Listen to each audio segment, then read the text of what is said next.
हमारे YouTube channel में आपका बहुत बहुत स्वागत है।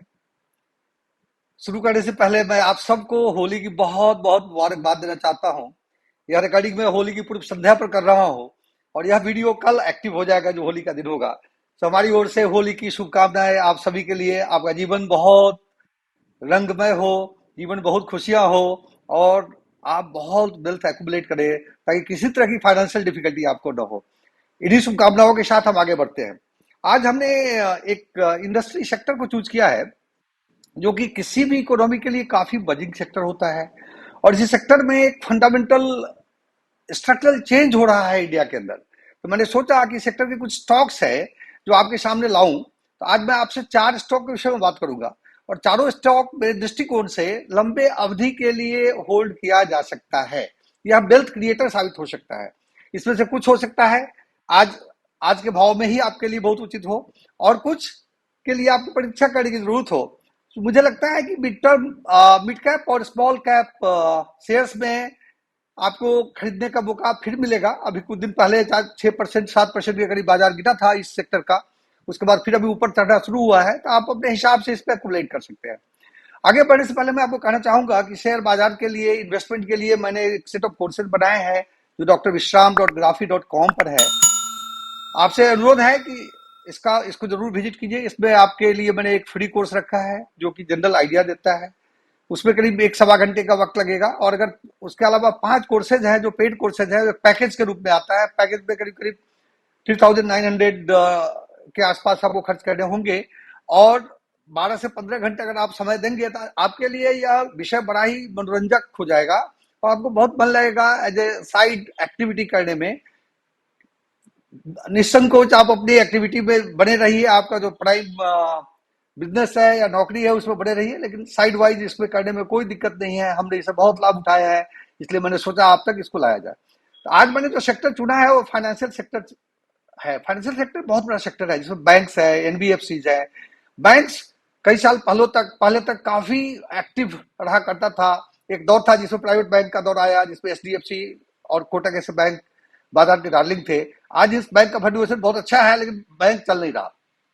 वैसे लॉन्ग टर्म का नजरिया मुझे अच्छा लगता है, लेकिन ये चल नहीं रहा। उसके बाद पीएसयू का समय आया पिछले 1 साल से। यहाँ भी कुछ बैंक ने 2 गुना 3 गुना रिटर्न दिया और बैंक के अलावा एनबीएफसी भी काफी चला। आज इन दोनों सेक्टर में एक थकावट सी महसूस होने लगी है और कुछ इमर्जिंग सेक्टर है जो कि आने वाले दिनों में मुझे लगता है ग्रीन सेक्टर के रूप में इमर्ज होगा। वह ऐसा सेक्टर है जिसमें इन्वेस्टमेंट ज्यादा नहीं है प्लेयर्स के लिए और इंफ्रास्ट्रक्चर में जरूर कुछ पैसा लगेंगे और उसका ग्रोथ होता ही रहेगा। अगर इकोनॉमी को ग्रो करना है तो उसे ग्रोथ से कोई नहीं रोक सकता है। वह सेक्टर है म्यूचुअल फंड से रिलेटेड है, वह सेक्टर है वेल्थ क्रिएशन से रिलेटेड है, वह सेक्टर है जो कि ब्रोकरेज से रिलेटेड है ना। आप सोचेंगे इसमें जो नया नया चीज जो लाता है उसका हमेशा उतार ही होता है, उसका गिरावट होने की संभावना बहुत कम होती है। तो मुझे लगता है ये स्टॉक अगले 5 से 10 साल में खूब चमकेगा। इसीलिए इसको गौर से सुनिए, आप अपना स्टडी कीजिए और आपको अच्छा लगे तो अपने पोर्टफोलियो में इसे शामिल कीजिए अप्रोप्रिएट टाइम में। बढ़ने से पहले मैं कहना चाहूंगा कि 4 स्टॉक जो मैं बात करने वाला हूं चारों मेरे पोर्टफोलियो में है और मैं उसको एक्युमुलेट के मोड में हूं आज। तो ऐसा नहीं है कि मैंने खरीदना बंद किया है। जब भी मौका मिलता है और मेरे पास अगर पैसे होते हैं तो इन चारों को मैं एक्युमुलेट करता जा रहा हूं। तो चलिए हम आगे बढ़ते हैं। इस सेक्टर का सबसे पहला स्टॉक जो मैं आपके सामने लाने जा रहा हूं वह वेल्थ मैनेजमेंट सेक्टर से है। कंपनी का नाम है 361 वैम लिमिटेड। कभी कभी यह कंपनी मुझे बड़ा ही लगता है कि क्या नाम रखा 361 वैम लिमिटेड। यह कंपनी पहले आईएफएल वेल्थ मैनेजमेंट लिमिटेड के नाम से जाना जाता था। 2008 से कंपनी है और आज के दिन मिडिल क्लास का इनकम बढ़ रहा है।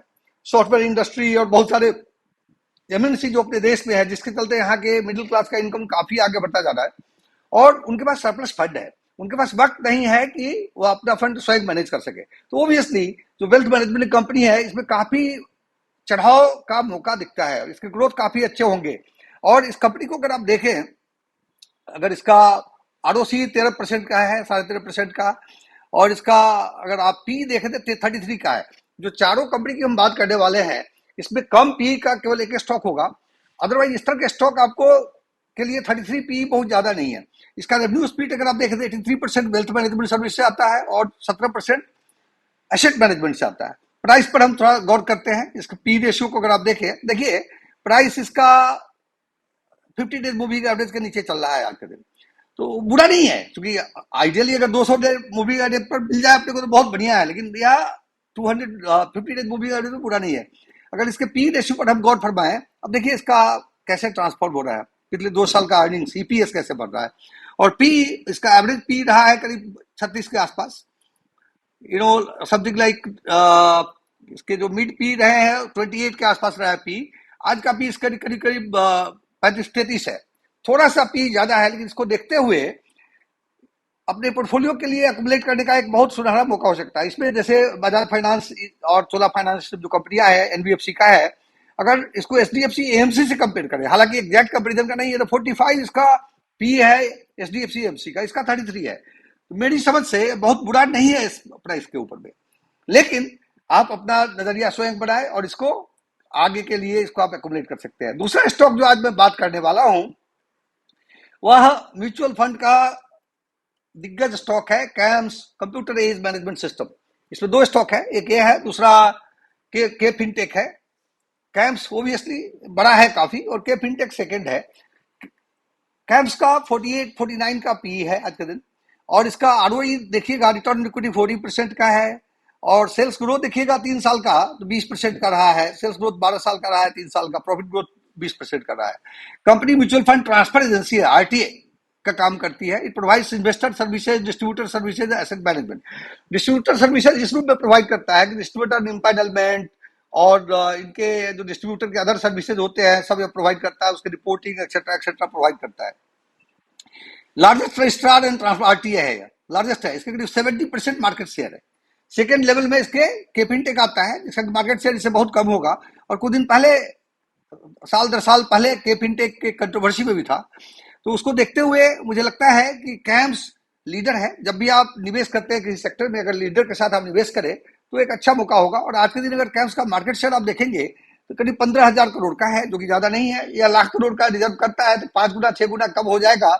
हम 5-10 साल का नजरिया की बात कर रहे हैं, तो इसमें उतना पोटेंशियल है आगे की ओर, और ये हमेशा बढ़ रहा है। म्यूचुअल फंड में मंथ टू मंथ एक्युमुलेशन होते जा रहे हैं, ज्यादा लोग निवेश कर रहे हैं म्यूचुअल फंड के थ्रू, और इसीलिए क्या होता है कि म्यूचुअल फंड एक ऐसा चीज है जो कि एयूएम उसका बढ़ता ही जा रहा है, उससे इस कैम्स से कंपनी को फायदा होता है। और कैम्स को बहुत सारे सेक्टर है, इसकी डिटेल को आप पढ़ लीजिए अप्रोप्रिएटली, लेकिन इन्वेस्टमेंट के लिहाज से यह काफी अट्रैक्टिव मुझे दिखता है। यह स्टॉक का अगर आप फेयर वैल्यूएशन देखें तो 858 इंट्रिंसिक वैल्यू के हिसाब से, जो कि 3,000 के भाव में चल रहा है करीब करीब। लेकिन इसका रिलेटिव वैल्यूएशन देखें, अगर इसका ओन वैल्यूएशन, तो इसके 50 डेज मूविंग एवरेज के नीचे आया था। ये बहुत अच्छा मौका था खरीदने के लिए, बट ये ऊपर गया है, तो हो सकता है इसके लिए आप वेट कर सकते हैं कुछ दिन के लिए, और मुझे लगता है कि मौका आपको फिर मिलेगा। लेकिन अगर आप रिलेटिव पी के पॉइंट ऑफ व्यू से देखें तो बहुत ज्यादा ऊपर नहीं गया है। देखिए यहां से करीब करीब कंसोलिडेशन फेज पी का हम कहेंगे, और उसी फेज में यह स्टॉक चल रहा है। तो कैम्स को अप्रोप्रिएटली लॉन्ग टर्म इन्वेस्टर के रूप में जरूर अकुमुलेट किया जा सकता है। जैसे के फिनटेक का हमने बताया 45 का पी है, जबकि वो छोटी कंपनी है। कैम्स का पी 48 का है, और इन दोनों को देखे इंडिया एनर्जी एक्सचेंज, यह एक्सचेंज है, इसका भी 36-37 का पी है। सीडीएसएल को देखेंगे तो 52 का पी है। तो कहने का मतलब है जो इन्वेस्टमेंट सर्विसेज के सेक्टर में आज के दिन उनके पी इंडिया में ज्यादा है, वर्ल्ड वाइड भी ज्यादा है, और इसलिए इसमें अच्छा मौका दिख रहा है इस कंपनी में भी। इसके अगर क्वार्टरली सेल्स को देखें तो 3 साल में क्वार्टरली सेल्स करीब करीब 150%, 1.5 गुना हुआ है, और इसी अंतराल में प्रॉफिट भी काफी बढ़ा है। तो एक अच्छा केस दिखता है मुझे लॉन्ग टर्म के लिए, इसीलिए मैंने यह शेयर आप तक लाया। तीसरी कंपनी जो मैंने आपके पास लाने वाला हूं वह है प्रूडेंट कॉर्पोरेट एडवाइजरी सर्विसेज। यह एक India largest corporate advisory services, retail wealth management services, या वेल्थ मैनेजमेंट और कॉर्पोरेट एडवाइजरी दोनों का मिक्सचर है। हालांकि इसका ज्यादा ओरिएंटेशन आज के दिन डिस्ट्रीब्यूशन में है, म्यूचुअल फंड डिस्ट्रीब्यूशन में है। डिस्ट्रीब्यूशन से ज्यादा रेवेन्यू इसका आता है। वेल्थ मैनेजमेंट उतना ज्यादा इसका भी आज के दिन एक्टिव नहीं है। तो लेकिन यह कंपनी में काफी अच्छा ग्रोथ होता रहा है। कंपनी के करीब करंट प्राइस 1,200 रुपए का है, और 800 इसका फेयर वैल्यू दिखाते हैं। इसके अगर आप आरओई देखें तो करीब 40% का है। सेल्स ग्रोथ काफी उम्दा रहा है 38% और प्रॉफिट ग्रोथ 60%, जो कि बहुत ही अच्छा है। और इसमें निवेश करने में कोई हिचकिचाहट नहीं होनी चाहिए। प्राइस की रिलेटिविटी के हिसाब से अगर आप देखें तो इसका जो मीडियन पी है करीब 37 का है, और आज 38.5 के मीडियन पी में यह चल रहा है। तो उसके दृष्टिकोण से यह काफी अच्छा दिखता है मुझे। और प्रूडेंट का अगर ग्रोथ देखेंगे, इसका सेल्स ग्रोथ जो कि बहुत इंपॉर्टेंट होता है किसी को देखने के लिए, सेल्स ग्रोथ देखिए तो इसका करीब 3 साल में 8 3 24 अबाउट 2.7 टाइम्स इसका सेल्स ग्रोथ हुआ है 3 इयर्स में। और प्रॉफिट ग्रोथ 3 करोड़ से लेकर के 2 गुना हो गया। सो काफी उम्दा है प्रॉफिट और सेल्स ग्रोथ। हालांकि यह बाजार काफी कॉम्पिटिटिव होता है, बट यह स्ट्रक्चर्ड रूप में म्यूचुअल फंड डिस्ट्रीब्यूशन का काम करती है। जैसे जैसे म्यूचुअल फंड का एसआईपी बढ़ता जाता है या उसके एकोमोडेशन होते हैं तो ईओएम ऑटोमेटिकली बढ़ता रहता है। तो उसके दृष्टिकोण से यह शेयर बहुत ही अट्रैक्टिव साबित होगा लॉन्ग रन के लिए। तो चौथा शेयर जो मैं आपके सामने लाने जा रहा हूं, सबसे इंटरेस्टिंग मुझे दिखता है, उसको वो हम बोलते हैं शेयर इंडिया। यह कंपनी ब्रोकरेज कंपनी है, बट ब्रोकरेज या टिपिकल पुराने टाइप का ब्रोकरेज कंपनी नहीं है। इसका पी 14.9 का है, इसका फेयर वैल्यू 4100 रुपए का है, 1600 में ट्रेड हो रहा है। तो काफी अंडर वैल्यूड है। इसको अगर आप देखेंगे इसमें एल्गो ट्रेडिंग या टेक्नोलॉजी बेस्ड ट्रेडिंग को यह प्रमोट करता है। और मुझे लगता है कि आने वाले दिनों में एल्गो ट्रेडिंग इंडिया के लिए काफी और वर्ल्ड वाइड काफी फेमस होगा। इसलिए इसका काफी अच्छा फ्यूचर दिखता है मुझे। और ब्रोकरेज भी एक ऐसा सर्विस है जो कि कभी डाउन नहीं होने वाला है। अगर बाजार इकोनॉमिक ग्रो होता है तो ग्रो होना ही है। और यहाँ 200 डेज मूविंग एवरेज के पास है 1600 रुपए के रेट में। तो बहुत सुनहरा मौका है इसको एक्वायर करने के लिए। अगर रिलेटिव पी को आप देखेंगे तो देखिए इसका ईपीएस का ग्रोथ देख लीजिए कैसे ऊपर क्यों जा रहा है। और रिलेटिव पी इसका जो मीडियन पी है उससे कम है, 13.4 है मीडियन, और इसका रिलेटिव पी उससे थोड़ा कम है या उसके बिल्कुल आसपास है। तो यह बहुत अच्छा दिखता है मुझे। तो आज आपके सामने मैंने 4 स्टॉक्स लाए जो कि ऑल फाइनेंशियल सेक्टर के हैं, लेकिन फाइनेंशियल सेक्टर का जो ट्रेडिशनल स्टॉक है या जो कोर स्टॉक है उससे थोड़ा हटकर है। और यह स्टॉक कौन है? पहला स्टॉक मैंने आपसे बात किया